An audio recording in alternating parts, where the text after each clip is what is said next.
What's up guys, I'm Zimstar and this video is gonna be about how you can increase your ranking in Season 4. For those of you who don't know me, I'm Zimstar. I used to coach Team SoloMate for a year. I played as a hunter in Trig, and finally I founded and managed Paradigm. I also casted at Worlds and I've been an analyst as well. Last time I casted was actually DreamHack Masters in Jönköping. So that's brief information about me. I started playing SMITE again. I had a break. I played SMITE for a long time. I had a break now. I got back about 2 weeks ago, and I started climbing for silver. I'm soon hitting Grandmasters, and so along the way I picked up a few things that I think could be very beneficial for you guys as players to kind of, if you're looking to increase your ranking. This is mostly going to be for you guys hovering around silver or gold. I don't think a diamond, high diamond is going to have a lot of value from this. Maybe you'll find something that you find interesting. So these are basically 6 tips, to get a higher elo in Season 4. So I'm just gonna start right off the bat. The first one is you have to be ready to fill. It sounds boring, and you probably read this shit a lot of times before, and you're like, it's not gonna help. It will really help you if you actually learn how to pick a support or another role that you're not really comfortable with. There's so many, there's actually no excuses, guys. I mean, there's so many gods right now in SMITE that whatever role it is you have to play, there's most definitely one god that actually fits your playstyle. Like, even if you're playing support and you're used to playing a hyper-aggressive jungler, you can just play support that has the aggressive tendencies anyway. So there's no real excuse.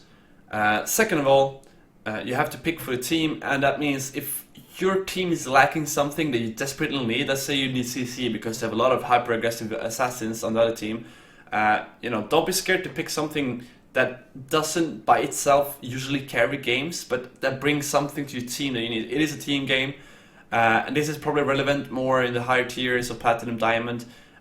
In Silver, Gold, if you're a really good player, you can probably carry yourself out with an assassin anyway. But you don't have to solo carry every single game. Pick for the team, basically. The third point is a huge thing too, it's communication. SMITE has a fantastic VGS system, which stands for Voice Guided System. Actually, I checked. Voice Guided System. Basically, you can, you all seen it. I don't need to describe to you guys what it is. Just be better at it, because it just takes away the element of you having to write everything to your team. It's a luxury you don't have in many games, so make sure you use it. If you're ganking, if you're attacking, if you're rotating, if you're defending, make sure you let your team know. A lot of times when I was climbing through silver and through gold, a lot of times people just use it to spam, and that's it. They didn't really use it, and so the communication quality of the team was really, really bad. So that's the third one, communication. Fourth one is objectives, and this one is pretty big too, especially if you're aspiring to become like next level, if you want to become a pro, whatever, if you want to learn how to actually play the game for real on macro level, is objectives. So number 4 is objectives, and I wrote a thing here, be a leader. So a lot of times I saw that, especially like in gold and stuff, when you get a pick or two, nobody really utilizes the momentum to do anything with it. You get a kill or two, and then people go back to farming. The guys who got killed will just live it, 30 seconds later. Instead, try to find something to do and lead your team towards that objective. Whether it's a tower, a phoenix, Gold Fury, a Fire Giant, and if none of those are available, just make sure you get into the jungle, like deep jungle, ward up and take everything down. That way you control the game now. So not only is it a fantastic mechanism for you to get gold and get an advantage that way, it also kind of kills any kind of hope for comeback the enemy team has. It's a great morality killer to have everything taken away from them. Because I lost many games, and I won many games due to sloppiness too. So make sure, you squeeze every last drop out of that kill or the gank or the pick you got with whatever. So that's the fourth one, objectives, and then the fifth one here. It sounds corny as hell. I was thinking, I probably should have made it. Whatever. It's keep a positive attitude.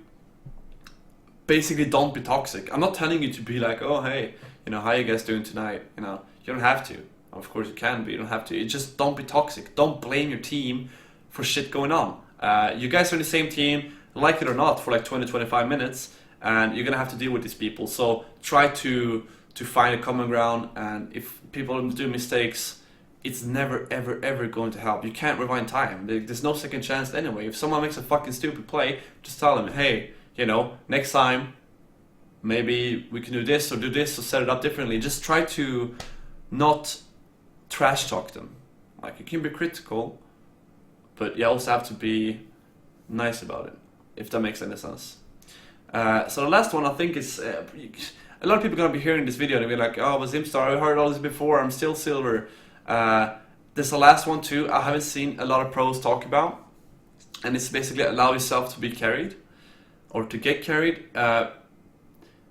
Thing is, you're going to have bad games, and you're going to have people in your team that have extremely great games. And if you do whatever you can to facilitate that they're able to carry, that means you're going to win more games. You don't always have to carry your entire team. Like, unless you're the best player in the world, you know, and always carrying, like you're adapting or Q or Fed or whatever, you know, you're playing, then of course, I mean, you used to carry at that point. But I'm telling you right now, even those guys get carried too sometimes. So you don't have to play the 20-0 Merc every game to get elo. You can play around the macro game and facilitate for your Fed Hunter or whatever it may be to actually win the games for you. It's a team game. So it's also just 6 quick pointers. Let's go through them again. You know, get ready to feel, pick for the team, communication, objectives, be positive, and allow yourself to get carried sometimes. I think with these, if you actually start thinking about them when you play and just keep it in the back of your head somewhere. Of course, there's a lot of more aspects that goes into this mechanical ability and stuff, but I mean, I'm soon Grandmasters, and I'm by no means a great mechanical player. Like, right now, I really, really do suck. So, but I've been able to win games just through, you know, knowledge, game knowledge, and being, you know, leadership skills, basically, and organize the team towards the victory. So just a quick video about that. I just had to get it out there.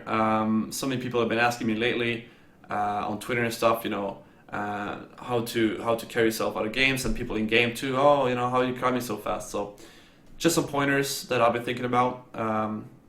So anyway, I'm back. I used to do a lot of articles about competitive SMITE. I kind of fell off after DreamHack Masters. I'm very busy in life. I'm taking my degree in international business, and I'm working full time too with the company I started about a year ago, also within esports. So, but now I'm graduating soon. Things are ending on that end. So every week or so, I'm gonna put out something that has to do with competitive SMITE, kind of a behind the scene or a contextual video about a certain player, or kind of like. Basically, you already figured it out. I'm gonna be taking Thorin's approach, basically. I'm not gonna have 30-minute videos though. I'm gonna take it and make them kind of short and concise, and show some examples and clips and talk about players and stuff like that. So if that's something you're interested in, make sure you hit subscribe. Yeah, I guess this is how you do it. It's my first video. Thanks for listening, guys. I hope you get a lot of elo in Season 4. And remember, if you have 50% win ratio and you can climb, you're probably where you should be at.